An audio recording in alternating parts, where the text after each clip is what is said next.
हालात हाजरा फलस्तीन को सामने रखिए। दो पैगाम आपकी खिदमत में आ रहा है, सुनने के लिए तैयार है? जोश के साथ हाथ उठाइए इंशाअल्लाह। ध्यान से सुनिएगा, जल्दी से निकल जाए। 1257 में मुसलमानों की हुकूमत कैसे गई बता रहा। आज मुसलमानों को लोहे का चना चबाना पड़ रहा है। दुश्मन जिस जमीन पर काबिज हो गया, मुसलमानों की गलती क्या है? आज उस गलती की कितनी बड़ी सजा मिल रही है कि बिल्डिंग की बिल्डिंग जमीन बोस हो गई, हजारों बच्चे शहीद हो गए, लेकिन अभी तक जमीन आजाद नहीं हुई। कौन सी गलती मुसलमानों की थी दिखाने के लिए जा रहा हूं। 1257 में खिलाफत थी फलस्तीन में। वो फलस्तीन की खिलाफत कैसे गई आपको बताने के लिए जा रहा हूं। हनफी टकरा गया शाफई से, शाफई टकरा गया हनफी से। एक मुसलमान मसलक के नाम पर दूसरे मुसलमान से लड़ गया। लड़ाई की वजह से इनकी ताकत कमजोर हो गई, दुश्मन ने अपनी ताकत मजबूत कर ली। जब तलवार चली तो हनफी भी नहीं बचा, शाफई भी नहीं बचा। अल्लाह अल्लाह अल्लाह। दूसरी गलती दिखाने के लिए जा रहा हूं, फलस्तीन कैसे गुलाम हो गया, इतनी बड़ी जमीन पर इसराइल कैसे काबिज हो गया दिखाने के लिए जा रहा हूं। ध्यान से सुनिएगा। बादशाह जो गद्दी पर बैठा हुआ था उसका नाम था खलीफा मोतसिम बिल्लाह, और उसका वजीर जो था इब्ने अलकमी था। ये जो गद्दी पर बैठा हुआ बादशाह था ये शिया नहीं था, सुन्नी था। और जो उसका वजीर था जो दूसरी कुर्सी पर बैठा हुआ था वो शिया था। दोनों मसलक के नाम पर लड़ गए, कुर्सी भी गई, हुकूमत भी गई, फलस्तीन गुलाम भी हो गया। तीसरी बात को याद रखिए, मुसलमानों की हुकूमत अंदलुस में 800 साल रही। एक लम्हे की गलती से मुसलमानों के हाथ से हुकूमत चली गई और अभी तक वापस नहीं आई। वह इस्लाम भी नहीं है, मुसलमान भी नहीं है। गलती क्या दिखाने के लिए जा रहा हूं। बाप का नाम है अबू मोहसिन, गद्दी पर बैठ करके हुकूमत कर रहा। बेटा वजीर है अबू अब्दुल्ला। बाप बेटे की लड़ाई में 800 साल की हुकूमत मुसलमान की चली गई। आपको पता है जिस हिंदुस्तान में आज आप तकरीर सुन रहे हैं, जलसा सुन रहे, कितना बड़ा था। ये कन्याकुमारी से लेकर के काबुल तक हिंदुस्तान था औरंगजेब बादशाह के दौर में। इतना बड़ा हिंदुस्तान औरंगजेब बादशाह के दौर में था। कैसे छोटा हो गया, मुसलमानों के हाथ से कैसे चला गया, ये राज आपको बता रहा हूं। औरंगजेब बादशाह का 1707 ईस्वी में इंतकाल हुआ। 3 बेटे थे, कुर्सी के लिए तीनों बेटों का झगड़ा हुआ। हुकूमत छोटी हो गई, मुसलमान के हाथ से हमेशा के लिए निकल गई। दिखाने के लिए जा रहा हूं, ध्यान से सुनिएगा। ये आपने देखा होगा, ये बिहार है, बिहार के बाद बंगाल है। बंगाल में टाइगर था, उसका नाम था नवाब सिराजुद्दौला। नवाब सिराजुद्दौला के पास कितनी फौज थी? 70,000। अंग्रेज जो आया था मुकाबला करने के लिए उसकी कितनी तादाद थी? सिर्फ 3,000। 3,000 अंग्रेज से 70,000 मुसलमान हार क्यों गए? मीर जाफर की गद्दारी की वजह से इस घर को आग लग गई, घर के चढ़ाव से। आपने यही बिहार में एक नाम सुना है, जिला का बक्सर।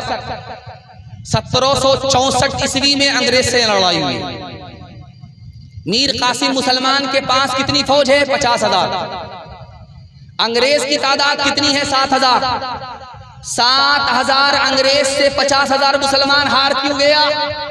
अपनों की गद्दारी की वजह से। नजफ खान गद्दार हुआ, मुसलमानों की हुकूमत चली गई।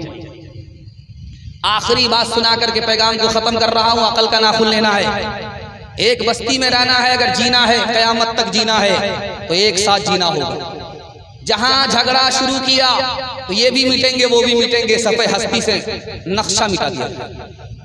ध्यान से इसको सुनिएगा। टीपू सुल्तान 1799 में अंग्रेज से शिकस्त खा गए, शहीद हो गए। अंग्रेज को शिकस्त नहीं दे पाए, किसकी गद्दारी की वजह से? अपनों की गद्दारी की वजह से, मीर सादिक की गद्दारी की वजह से। टीपू सुल्तान जिसने अंग्रेज को 2 बार शिकस्त दिया, तीसरी बार शहीद हो गए। एक आखिरी बात बता रहा हूं, ये उड़ने वाला जो परिंदा है इसमें सबसे ज्यादा बदतर कौन परिंदा है? कौवा। और चलने वाले जानवर में सबसे ज्यादा घटिया कौन है? कुत्ता। उड़ने वाले परिंदे में सबसे घटिया कौन? कौवा। क्यों? उसकी पेट में भूख नहीं है, आंख में भूख है, लालच की वजह से सबसे ज्यादा घटिया कौवा। और चलने दौड़ने वाली मखलूक में, 4 टांग वाली मखलूक में सबसे ज्यादा घटिया कौन है? कुत्ता। कुत्ता घटिया क्यों है? 2 आदमी बहस कर रहे थे, यार कौवा घटिया है या कुत्ता घटिया है? एक आदमी बोला कौवा घटिया। कहा क्यों तुम कह रहे हो कौवा को घटिया क्यों कह रहे हो? उड़ने वाला परिंदा, उसका क्या कसूर है? कहा लालच बहुत है, लालची बहुत, इसकी वजह से वो घटिया। कहा कि कुत्ता घटिया क्यों है? कहा ये दूसरे के लिए तो रात भर जागता है, लेकिन अपनी कौम को न खाने देता है न खुद खाता है। इससे बढ़ करके घटिया कोई नहीं। एक लालच की वजह से बर्बाद, दूसरा झगड़े की वजह से बर्बाद। एक आखिरी मिसाल है, पैगाम खत्म कर रहा हूं। ये जमात वाले घूमते हैं, रमजान का दिन था, चले गए मस्जिद में। एक मस्जिद वाला कहता, ओ जमात वाले, मस्जिद में दाखिल होना चाहते हो, मुनाजरा करना हो, तरावी 8 रकात है या 20 रकात? जमात वाले फंस गए, लेकिन होते हैं अक्लमंद समझदार। कहा भाई साहब हम लोग तो पढ़े लिखे नहीं हैं, आलिम उलमा नहीं हैं, हमसे क्यों मुनाजरा करना चाहते हो? कहा जब तक मुनाजरा नहीं करोगे, ये साबित नहीं करोगे कि तरावी 8 रकात है या 20 रकात है, मस्जिद में दाखिल होने नहीं देंगे। तो जमात वाले ने दिमाग लगा, जमात वाले ने कहा देखिए भाई साहब हम बता रहे हैं, जो 8 रकात पढ़ते हैं वो बहुत कम पढ़ते हैं, लेकिन पढ़ते हैं। जो 20 रकात पढ़ते हैं वो कुछ ज्यादा ही पढ़ लेते हैं, लेकिन पढ़ते हैं। हम तो उनको पकड़ने के लिए आए हैं जो ये भी नहीं पढ़ते, वो भी नहीं पढ़ते। तुम्हारा इत्तेहादे बा हमी दीवार आहन था, मुखालिफ एक का जो था वो गोया सब का दुश्मन था। तुम्हारे हाथ में तुम्हारी हिम्मतों का अर्श आज़म पर नशीमन था, तुम्हारे हाथ में आफाक का हर इल्म हर फन था।